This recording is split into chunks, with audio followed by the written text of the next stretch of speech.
Gooning is an addiction that has taken over the world right now. And there's a lot of accidents that has happened around it. A friend of mine actually got caught by his neighbor auntie as he was going to sink to wash it off. Anyways, let's go watch this. The live Gooner incident. On October 19th, 2020, Jeffrey Toobin, a 60-year-old legal analyst and longtime staff writer for The New Yorker, logged into a Zoom meeting from his home, believing he was participating in a routine internal discussion. The call included colleagues from the magazine and members of a radio program, and it was meant to simulate an election night scenario. Toobin assumed his camera and microphone were off. While the meeting continued for others, Toobin remained on screen. Unaware that his video feed was still active, he engaged in gooning, believing he was no longer visible. Several participants noticed what was happening in real time. Shocked attendees immediately exited the call. Within hours, the incident was reported internally. Toobin was suspended from The New Yorker pending investigation and placed on leave from CNN, where he frequently appeared as a legal... Wait, you're telling me this happened on live TV, not just a live stream? I think that's some time behind the bars, I think. Not just you get suspended. Seems like an easy way out. Not that you should do it, now that you know it's an easy way out. Commentator. Days later, he publicly acknowledged the incident, stating it was an embarrassing mistake caused by a misunderstanding of the Zoom interface. In November 2020... See, this is exactly why I cover my camera. You don't know what I'm doing. You would never know. Embarrassing mistake caused by a misunderstanding of the Zoom interface. In November 2020, The New Yorker terminated his employment after 27 years. CNN later allowed him to return briefly before cutting ties permanently. What had been assumed to be a moment of private downtime during a virtual meeting became a career-ending event. The unlocked door incident. On March 14th, 2019, Daniel Mercer, a 19-year-old college student, was alone in his bedroom in a suburban home in Ohio. His parents were downstairs watching television, and the house was quiet. Daniel believed he had privacy. His door was closed but unlocked, a habit formed from years of shared family space where knocking was assumed rather than enforced. Late in the evening, while he was busy gooning in his bed, his mother walked in on him to collect laundry. Assuming he was studying or asleep, she opened the door without knocking. The encounter lasted only seconds. Daniel froze. His mother immediately looked away and stepped back into the hallway, closing the door behind her without saying a word. In the hours afterward, Daniel remained in his room, overwhelmed by shame and panic. He did not leave to eat or speak. His mother avoided the hallway outside his room for the rest of the night. In the days that followed, neither acknowledged the incident. According to later accounts shared anonymously by the boy in an online forum, the incident permanently altered the emotional dynamic in the household. He described intense embarrassment, anxiety, and avoidance that lasted for years, despite no further mention of the event by either party. My question is, how is this information out in the public? Are you actually going out to tell your mates that, you know what, my mom caught me this the other day? The Toronto serial gooner attacker. On multiple mornings throughout 2017, a series of women in downtown Toronto reported a disturbing pattern to police. The incidents occurred in busy public areas, near transit stations, sidewalks, and commercial buildings, often during rush hour. In each case, a man approached from behind, goon and nut on their body without physical contact, and fled the scene before victims could react. After several reports were filed, Toronto police began reviewing surveillance footage and witness description. The suspect was identified as 20-year-old Indian man living in the city.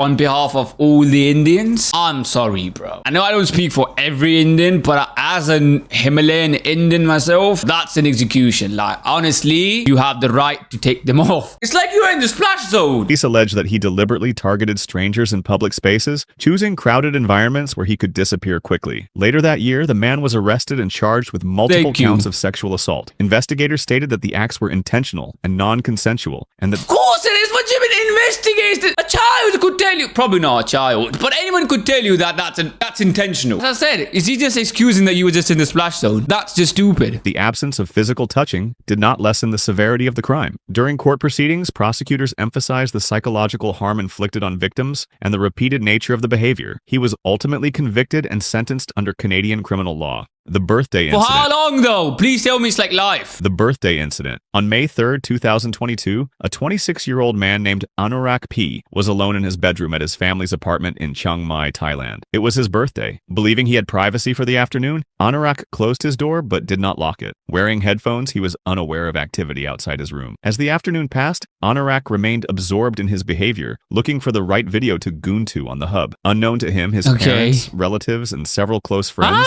had gathered in the the living room to prepare a surprise celebration. A cake had been lit with candles. Someone began recording on a phone. At approximately 6:40 p.m., the group moved down the hallway toward his room. Without knocking, his aunt opened the door. The group immediately began singing Happy Birthday in unison. The singing continued for several seconds before anyone registered what they were seeing. Anorak froze in place. The room fell into confusion as some family members turned away, while others stood silently. His mother quickly closed the door and told everyone to return to the living room. The recording ended abruptly and the celebration was canceled. That evening, Anorak did not leave his room. The following morning, Anorak was found deceased in his bedroom. Emergency services were contacted, but he was pronounced dead at the scene. The death No! Literally died of embarrassment. Oh my God. See, this is what I meant earlier in the intro. Gooning is the craziest addiction. But he was pronounced dead at the scene. The death was ruled a suicide. No note was released publicly. God. The vacuum incident. On August 16th, 2016, a 67-year-old man was alone in his apartment in the United States. He had been gooning for several hours using a household vacuum cleaner in a way he believed was safe. As he continued, the suction from the vacuum became stronger than he expected. His dick got stuck in the vacuum and swelling quickly developed, making it impossible to pull free. Pain escalated as circulation was blocked. He panicked, but embarrassment delayed his decision to call for help, leaving him trapped in the grip of his gooning. By the time he contacted emergency services, the swelling had become severe. By the time he arrived at the hospital, the trapped tissue showed signs of necrosis, meaning it could not recover even if circulation was restored. Doctors determined that attempting to save the affected groin tissue would place the patient at risk of life-threatening infection and sepsis. At that stage, his Bro, this is insane. How does it get stuck in the vacuum? How big is it? dick has to be cut off. The man was sedated and he survived. In his statement to clinicians, he acknowledged that he had been gooning and had not understood how dangerous household suction devices could be. The case was recorded anonymously in medical literature as a preventable accident. The Enum My question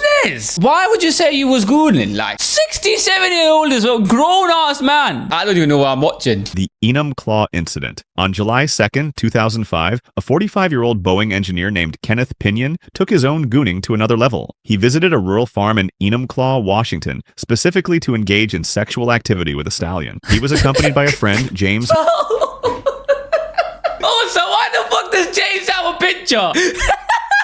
Why would you snitch on his friend and not him? See, this is what I mean. Gooning is a crazy addiction that could make you do things like this. You're literally traveling across the country to a horse. This shit is great. Like, no. Who was recording the encounter on a digital camera. As the evening progressed, Pinion engaged in a sexual act with a horse that resulted in him suffering a perforated colon. A perforated colon is a hole or tear in the large intestine wall. A life-threatening medical emergency where stool leaks into the abdomen. Wait.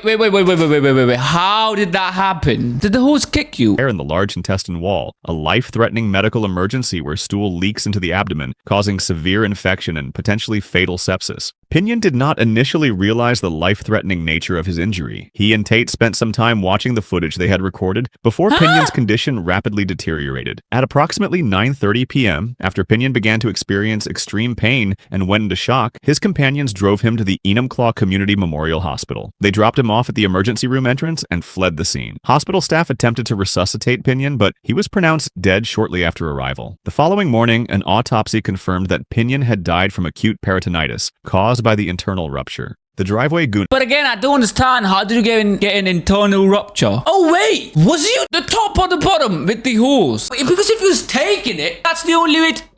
The driveway gooner incident. On May 14th, 2025, an 18-year-old high school student shared a harrowing account on Reddit regarding a catastrophic failure of Bluetooth proximity settings. Late in the evening, while in the privacy of his bedroom with his door locked and noise-canceling earbuds firmly in place, he began watching explicit adult content on his smartphone. Unbeknownst to him, his father had recently parked the family's SUV in the driveway directly beneath his bedroom window, leaving the electronics in accessory mode. As the teenager adjusted his phone's volume to the maximum setting, the device's auto Connect feature bypassed his earbuds and paired with the vehicle's high-fidelity sound system. The graphic audio from the video did not play in his ears, but instead blasted at full volume through the car's speakers. How do you not realize At that exact this? moment, his older sister was sitting in the driver's seat, having just entered the vehicle to run a late-night errand. Startled by the sudden eruption of explicit audio, she initially believed the car's infotainment system had been hacked, or a prank was being played. The teenager, realizing his earbuds were silent despite the volume bar being full, looked out his window to see his sister staring at the dashboard in horror before frantically turning off the ignition. The incident resulted in an immediate and deeply uncomfortable family confrontation. My question is,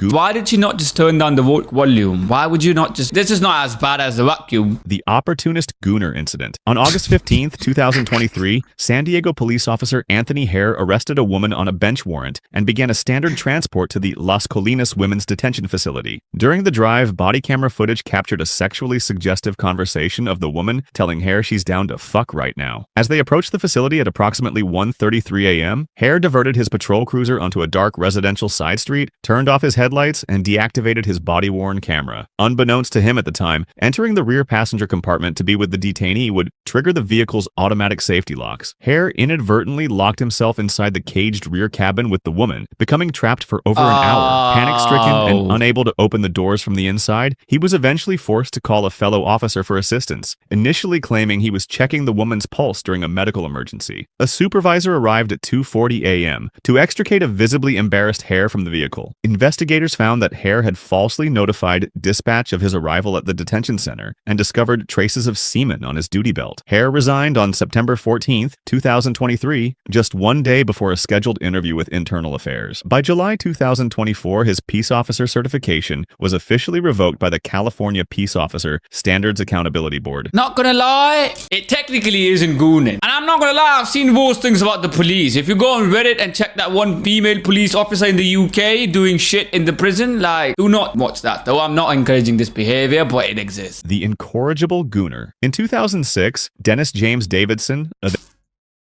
how much did you goon that you can't even see properly? Then 29-year-old man began a series of public gooning that eventually led to his branding as an incorrigible masturbator by the Oregon court system. His first recorded incident occurred while he was living with his grandmother. A neighbor witnessed him standing on another neighbor's porch gooning. When confronted by the witness, Davidson thrust his hips toward her and shouted, "You want some of this?"